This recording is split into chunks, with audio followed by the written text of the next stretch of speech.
అనేటటువంటిది మనం ఒకసారి చూడొచ్చు. రోబో టెక్నాలజీతో రైల్వే స్టేషన్ ప్రపంచంలోనే అతిపెద్దది. 38 నెలల్లోనే నిర్మించిన చైనా. 66,000 కోట్లకు పైగా ఖర్చు. న్యూయార్క్లోని గ్రాండ్ సెంట్రల్ టెర్మినల్ కంటే 5 రెట్లు పెద్దది అంట. కేవలం 38 నెలల్లోనే ప్రపంచంలోనే అతిపెద్ద రైల్వే స్టేషన్ని చైనా వాడు రోబోల సాయంతో నిర్మించిండంట. ఎట్లుంటుంది చూడండి. మన దేశం మాత్రం ప్రపంచ దేశాలు అట్లా పోతుంటే ఈ రోజుకు కూడా మన దేశాలు ఏం చేస్తున్నాయంటే ఇక ఇవి అవి మొత్తం మూఢనమ్మకాలు, కులము, మతము, ఇక నీకు ఈ దిష్టి తగిలింది, ఆ దిష్టి తగిలింది, చాతవాడి, భావనవతి, ఈ దేవుడు, ఆ దేవుడు, ఇట్లా మన దేశం ఇట్లా పోతున్నది. చైనా వాడు చూడండి మొత్తం ప్రపంచ రోబోలను ఉపయోగించి తాపి మేస్త్రి పని కూడా రోబోలు చేస్తున్నాయంట. ఎందుకు మన పాలకులు ఈ రకంగా ఆలోచన చేస్తలేరు?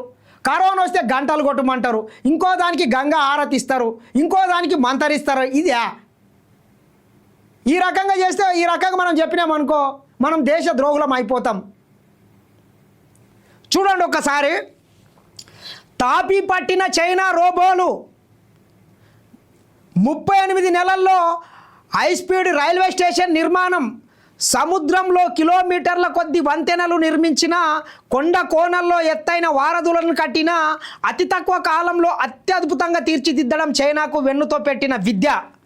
మనం చూసుకున్నట్లయితే కరోనా టైంలో వుహాన్ నగరం కరోనాకు పుట్టినిల్లుగా చెప్పుకుంటాం.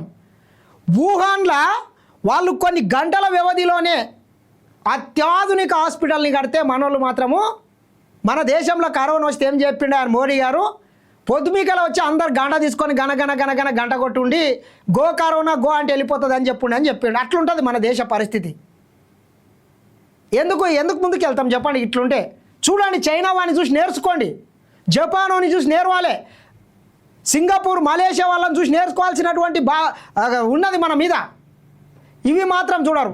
ఎంతసేపు పాకిస్తాన్తో పోల్చుకుంటారు, ఆఫ్ఘనిస్తాన్తో పోల్చుకుంటారు, శ్రీలంకతో పోల్చుకుంటారు, బంగ్లాదేశ్తో పోల్చుకుంటారు. వాళ్ళకన్నా మేమే గొప్ప అంటారు.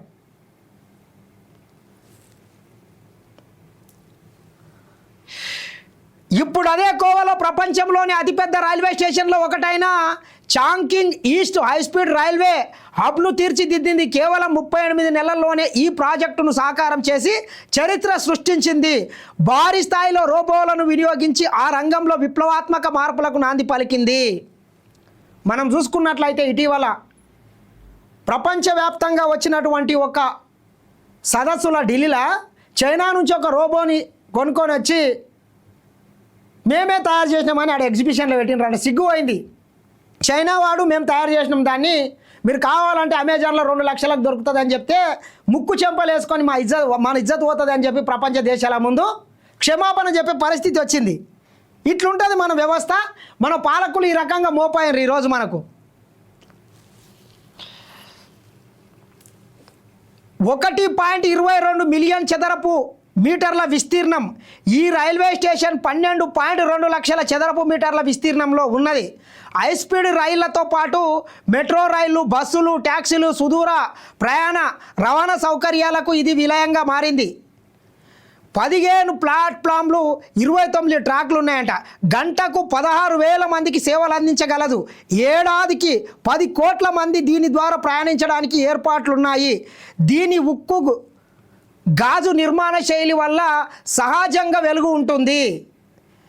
క్లిష్టమైన ప్రదేశంలో 40 డిగ్రీల సెల్సియస్ ఉన్న అత్యధిక వేడి పరిస్థితుల్లో ఈ రైల్వే స్టేషన్ను నిర్మించాల్సి వచ్చింది. దీంతో అత్యాధునిక రోబో సైన్యాన్ని రంగంలోకి దించారు. లేజర్ గైడెడ్ 4 చక్రాల స్క్రీడ్ రోబోలను వినియోగించారు.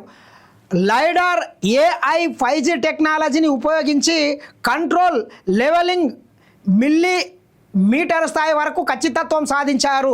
మనుషుల కంటే 3 రెట్లు వేగంతో ఈ రోబోలు పనిచేస్తాయి. కార్మిక వ్యయాన్ని 40% తగ్గించారు. 800 కేజీల గ్లాస్ ప్యానెల్ను ఖచ్చితత్వంతో అమర్చడానికి రోబోలను వినియోగించారు. దీనివల్ల 90% ప్రమాద రిస్క్ తగ్గింది. బహుళ దిశల వెల్డింగ్ రోబోలు, 24 గంటల పెట్రోలింగ్ రోబోలు ఉత్పాదకతను మరింత పెంచాయి. ఇట్లా రోబోలను వాడి ప్రపంచంలోనే అత్యంత వేగంగా రైల్వే స్టేషన్ని చైనా వాడైతే నిర్మించడం జరిగింది. ఏది ఏమైనా చైనాను చూసి ప్రపంచ దేశాలు నేర్చుకోవాల్సినటువంటి అవసరం కూడా ఖచ్చితంగా ఉన్నది. పాలకులు ఆ రకంగా ఆలోచన చేయలేదు.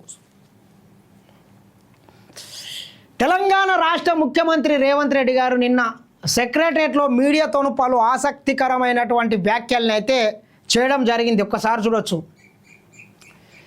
కనీస వేతనాలు భారీగా పెంపు, ఆన్ స్కిల్డ్లో మినిమం శాలరీ 16,000, సెమీ స్కిల్డ్లో 17,000,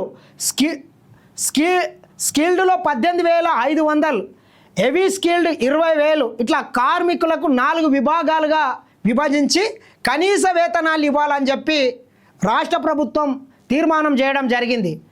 కార్మికుల్లో 4 కేటగిరీలు, 3 జోన్లుగా విభజన. రాష్ట్రంలో 1,11,00,000 మంది కార్మికులకు లబ్ధి చేకూరేలా నిర్ణయం. జూన్ 1, 2026 నుంచి కనీస వేతనాల అమలు, ప్రైవేటు కంపెనీలపై నిఘా, లేబర్ డిపార్ట్మెంటు బలోపేతం, బ్లూ కాలర్ ఉద్యోగాలపైన ప్రభుత్వం ఫుల్ ఫోకస్, గల్ఫ్ వలసలను సంస్థాగతం చేయబోతున్నాం సీఎం రేవంత్ రెడ్డి, 80% స్థానిక కోటా అమలు చేయాల్సిందే కార్మిక మంత్రి వివేక్. ఇట్లా పలు అంశాల మీద ముఖ్యమంత్రి రేవంత్ రెడ్డి మాట్లాడడం జరిగింది. మరి ముఖ్యంగా తెలంగాణ రాష్ట్రంలో ఇటీవల చోటు చేసుకున్నటువంటి పలు ఆసక్తికరమైనటువంటి అంశం బండి సంజయ్ కొడుకుకు సంబంధించినటువంటి విషయం మీద కూడా ముఖ్యమంత్రి మాట్లాడుతూ అక్కడ ఉన్నటువంటి జర్నలిస్టులు అడిగినటువంటి ప్రశ్నలకు సమాధానం చెప్తూ మరి బండి సంజయ్ కొడుకు విషయంలో కూడా ముఖ్యమంత్రి మాట్లాడుతూ బండి సంజయ్ కొడుకు